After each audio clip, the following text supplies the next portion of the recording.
Sahyadri bulletin media partner Nagar Sahyadri associated by Sahyadri publication.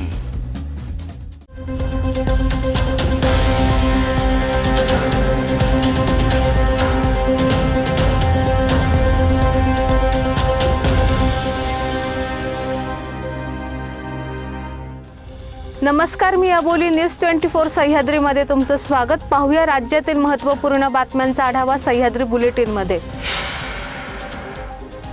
वन्य प्राण्यांच्या हल्ल्यात मृत्यू पावलेल्या व्यक्तींच्या कुटुंबियांना देण्यात येणाऱ्या आणि आर्थिक मदतीचे धनादेश गुरुवारी आमदार नरेंद्र भोंडेकर यांच्या हस्ते वितरण करण्यात आले। यात कावलेवडा गाव येथील एक आणि माटोरा गाव येथील 2 मृतकांच्या कुटुंबियांचा समावेश आहे।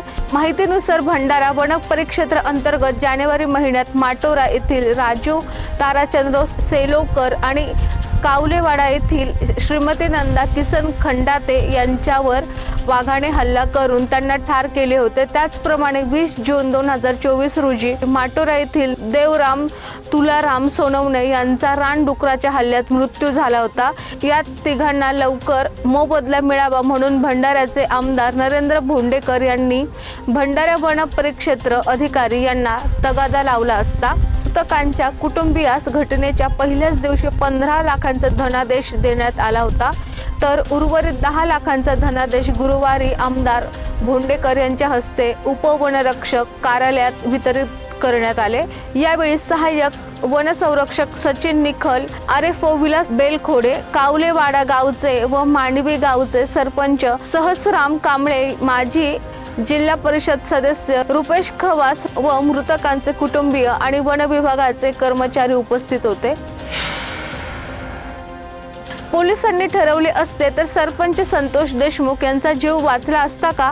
हा प्रश्न विचारण्याचे कारण संतोष देशमुख केजवरून मस्साजोगकडे प्रवास करताना सोबत असलेल्या प्रत्यक्षदर्शीचा जबाब ठरला आहे। सरपंच संतोष देशमुख यांचं ज्यावेळी केज बीड रस्त्यावरील टोल नाक्यावरून अपहरण झालं त्यावेळी सरपंच यांची गाडी चालवत असलेल्या व्यक्तीला कोयता लावला गेला आणि अपहरण झालं। त्यानंतर सदरील व्यक्तीने सरपंच यांचे बंधू धनंजय देशमुख यांना घटनाक्रम सांगितला। धनंजय यांनी तात्काळ पोलीस स्टेशनमध्ये जाण्यास सांगितलं। सदरील प्रत्यक्षदर्शी पोलीस स्टेशनला गेले, मात्र त्यांना पोलीस स्टेशनमध्ये 3 ते 3.5 तास बसवून ठेवण्याचं त्यांनी आपल्या जबाबामध्ये म्हटलं आहे। नवीन कायदा आहे, पुस्तक बघून जबाब लिहावा लागतो असं कारण दिल्याचंही प्रत्यक्षदर्शाने आपल्या जबाबामध्ये सांगितलं आहे।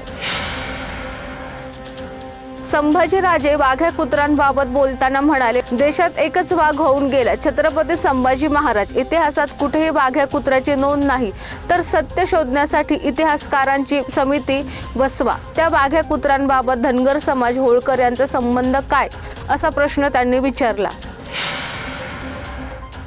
बीड जिल्ह्यातील मस्साजोगचे सरपंच संतोष देशमुख हत्या प्रकरणात महत्त्वाचे अपडेट समोर आले आहेत। या प्रकरणात आवंदा एजन्सी कंपनी बाहेर चहाच्या टपरीवर चहा पिणाऱ्या प्रत्यक्षदर्शीचा जबाब नोंदवला गेला आहे। या खटल्यात हा जबाब महत्त्वाचा ठरणार आहे। या जबाबामुळे आरोपीच्या अडचणीत वाढ होणार आहे। खंडणी मागितल्याचा प्रत्यक्षदर्शी व्यक्ती हा ठरला आहे। राज्यात सर्वात लोकप्रिय ठरलेली मुख्यमंत्री लाडकी बहीण योजनेत सध्या बहिणींना 1,500 रुपये मिळाले आहे। त्या बहिणींना 2100 रुपये कधी मिळणार, असा प्रश्न विरोधकांकडून सातत्याने उपस्थित केला जातोय। त्यावर मुख्यमंत्री आणि उपमुख्यमंत्र्यांनी योग्य वेळी 2100 रुपये देऊ असे उत्तर दिले आहे। आता शिवसेना नेत्या नीलम गोरे यांनी या प्रश्नावर मिश्किलपणे उत्तर दिले। 2100 रुपये कधी मिळणार यासाठी 5 वर्ष वाट पाहावी लागेल असे त्यांनी म्हटले आहे। सह्याद्री बुलेटिन मध्ये घेऊ एक छोटीशी विश्रांती। रोखोक पत्रकारिता, निर्भीड बाणा आणि कणखर भूमिका, महाराष्ट्राचा सखा, सत्याचा पाठीराखा, शब्दांचं सामर्थ्य, विश्वसनीयतेची उंची, न्यूज 24 सह्याद्री। विश्रांतीनंतर तुमचं पुन्हा एकदा स्वागत। पाहूया पुढील बातम्या। दिशा सालियन ही कॉर्नरस्टोन कंपनीत काम करत होती। या कंपनीच्या जाहिरातीशी दिशा पटानीचे थेट संबंध होते, त्यामुळे पोलिसांनी या प्रकरणात जबाब नोंदवला होता। दिशा पटानीने कॉर्नरस्टोन या कंपनीशी जाहिरातीसाठी करार केला होता। कंपनीने दिशाशी संवाद ठेवण्याची आणि बोलणी करण्याची जबाबदारी दिशा सालियनवर दिली होती। त्यामुळे दिशा सालियन ही थेट दिशा पटानीशी संवाद साधत असे।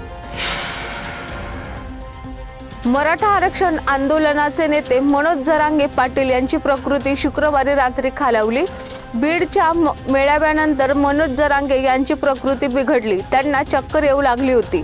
त्यानंतर त्यांना बीड येथील डॉक्टर सुनील बोबडे यांच्या मेडिकेअर हॉस्पिटलमध्ये दाखल करण्यात आले। आता 24 तासांसाठी डॉक्टरांच्या निरीक्षणाखाली त्यांना ठेवण्यात येणार आहे।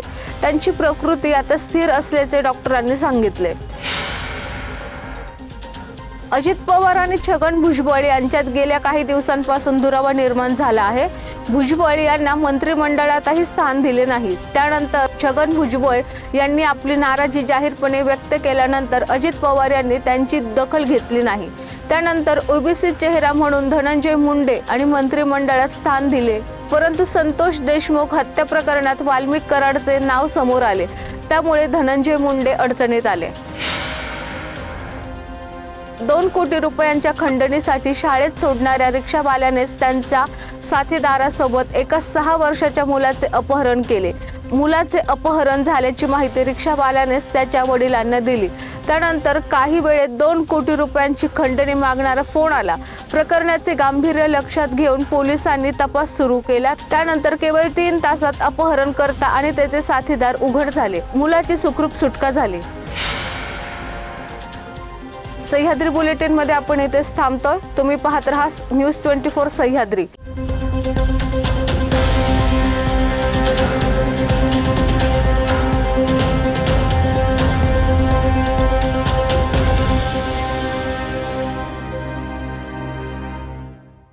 शब्दांचं सामर्थ्य, विश्वसनीयतेची उंची, न्यूज 24 सह्याद्री।